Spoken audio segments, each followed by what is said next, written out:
How's it going? This is Matt Coplon, and this is the third episode of Profile and Radshare Spoken Word.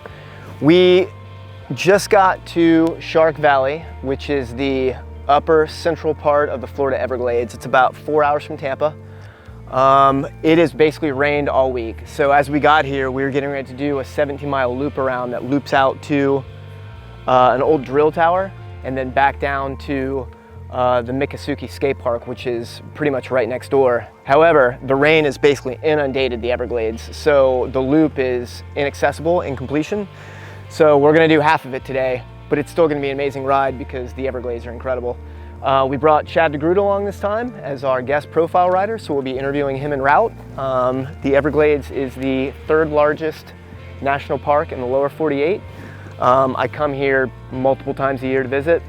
It's probably one of my most favorite places to visit, probably in the US. So I'm glad to bring everyone along to see what we see today. Hopefully there's plenty of alligators out with it being cooled down and everything being pretty much underwater. So we hope you enjoy the ride.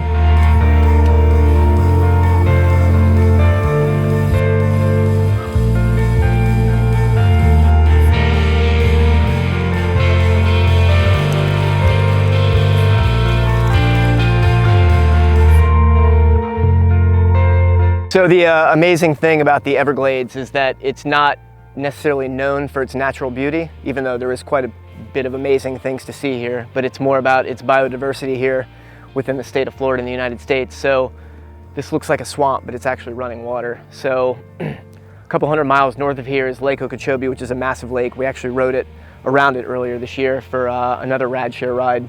And water is actually draining out of Lake Okeechobee and moving through the Everglades into Florida Bay, which is south of here. So Florida is at a slight decline, so this water is, again, not a swamp, it's actually a river of grass. So this is a sawgrass prairie, essentially. And if you look out, these are all hardwood hammocks out here. They're called tree islands. And within each of those tree islands is where most of the mammals live, and that's actually where you'll see a lot of the gators. We're hoping to see some today. Hopefully we see a lot considering the water is as high as it is, but yeah, we'll start the pedal and get to talking with Chad Degroot here on this ride.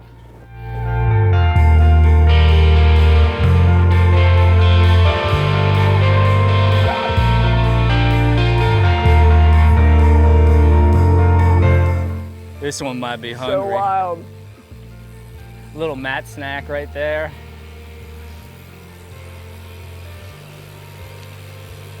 He's like, come on, mess with me. Ooh. So firstly, I wanted to thank Chad Degroot for coming along today.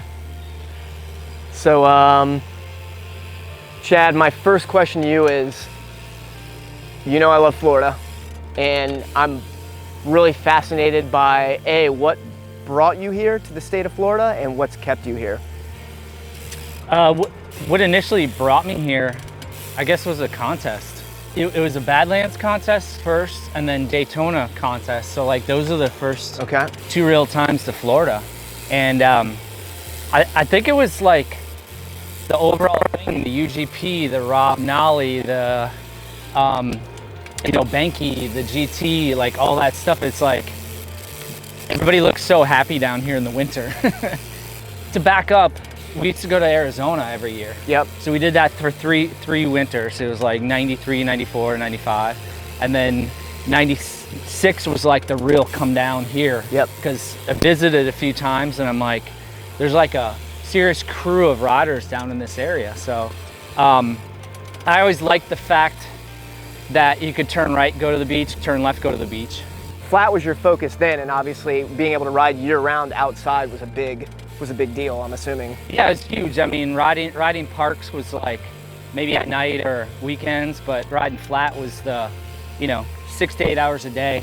You go to the church parking lot, or you go to a parking lot, or you go somewhere to ride. And the weather down here in the winter, you can't beat it. Yeah. So yeah, it was amazing.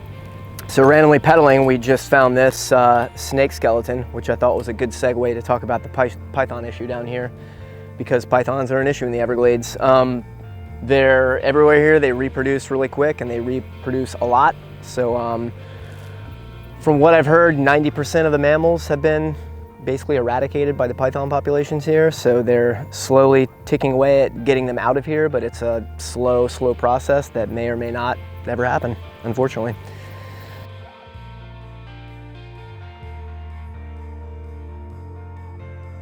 In the early 2000s, early aughts, you opened Mission Skate Park. Then years later, you opened Mesh. And a couple years later, you opened Mr. Bike and Boards. What was the drive for that? It's like when Badlands shut down, Alex Kraus, my partner, approached me and he's like, hey, if I find a building, would you want to be partners and we could start a skate park? And I'm like, sure, but you're 17. So we couldn't even incorporate Mission Skate Park until he was legal. Yeah. He was old enough. We got another gator on the road here that's obscuring the path, so I'm gonna take a break here to check them out.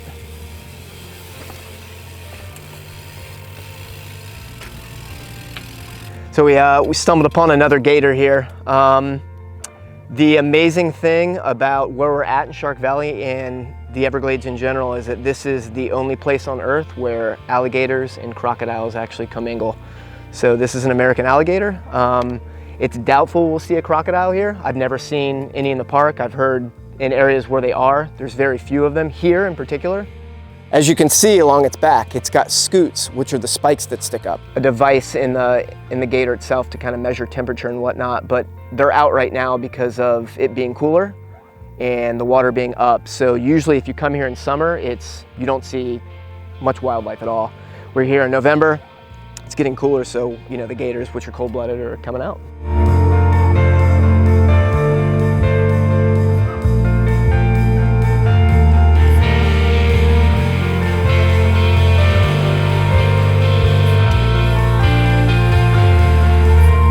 So you have created, you're a part of the Orlando scene, and the shop has got a huge support system and people respect you for what you do, but it's also a core BMX shop, which is always a risk. Yeah.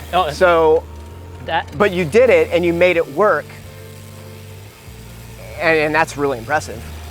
I mean, what you see on the outside is one thing, because there's a lot of hurdles that went into this. It's super hard in BMX, like starting a shop where you have a couple brands, but everybody wants other brands. Your inventory is to look like a shop. You have to have quite a bit of stuff, I feel. Being into it almost 14 years, but also being in Longwood with a shop, a bike shop and skate shop since 2001 is kind of mind-blowing. Do you feel like that, as far as like giving back, is also a huge part of what you do? 100%. Okay. Like, we can just walk through this actually if you want. Yeah, I mean, giving back is a big thing. And a lot of the stuff now, like with these pop-up jams, the beautiful part of it is we can set up with a piece of chalk. Yeah.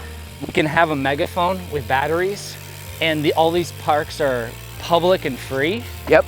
And they're open to all wheels, and we show up. We don't know how many people are gonna show up. Yep. And it's exciting. Just the simplicity of it is really, really cool how that works.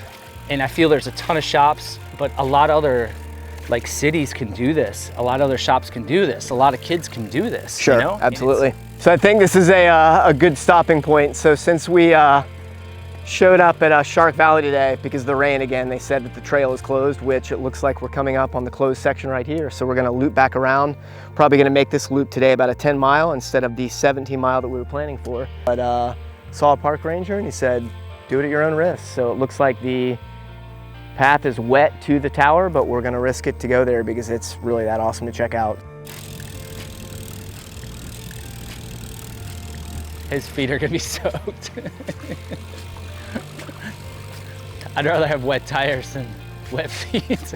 We're currently trying to make it as far south as we can, because again, the trail is cut off. I was walking along the path here and literally just fell in the water. So yeah, wild times. So we're gonna try to make it to this drill tower. It's probably not gonna happen, but we're gonna keep going until we can't go any farther. So here we go.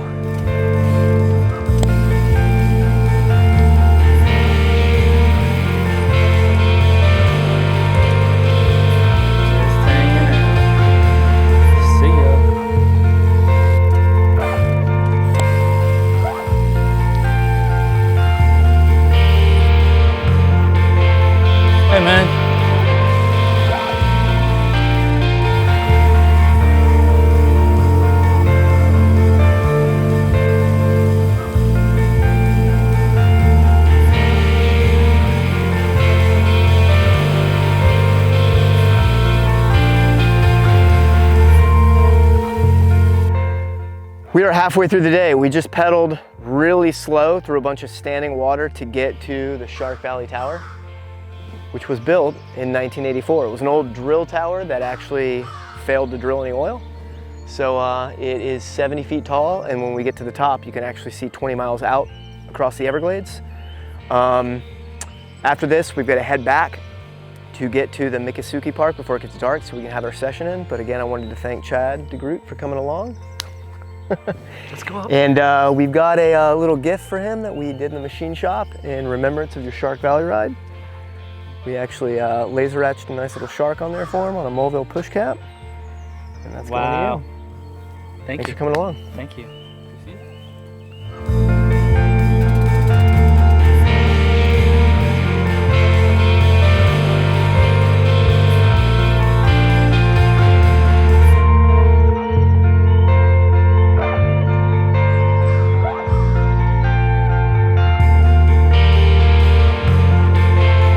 So we're almost to the top of the tower.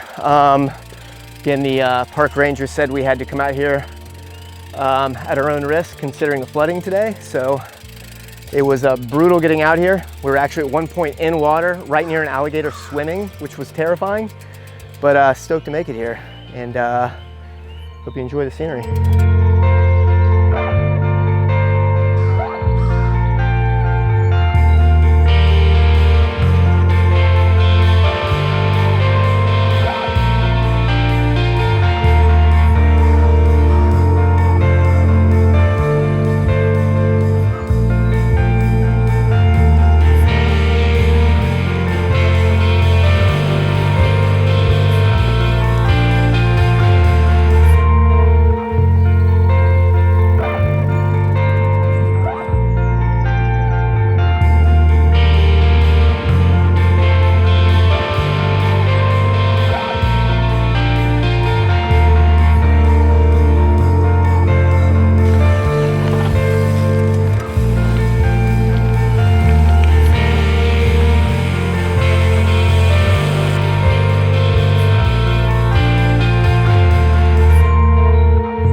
So we just got to the trail skate park, which is the end of our ride today. I want to thank the Miccosukee tribes of Indians of Florida for providing us with an awesome park and allowing us to ride.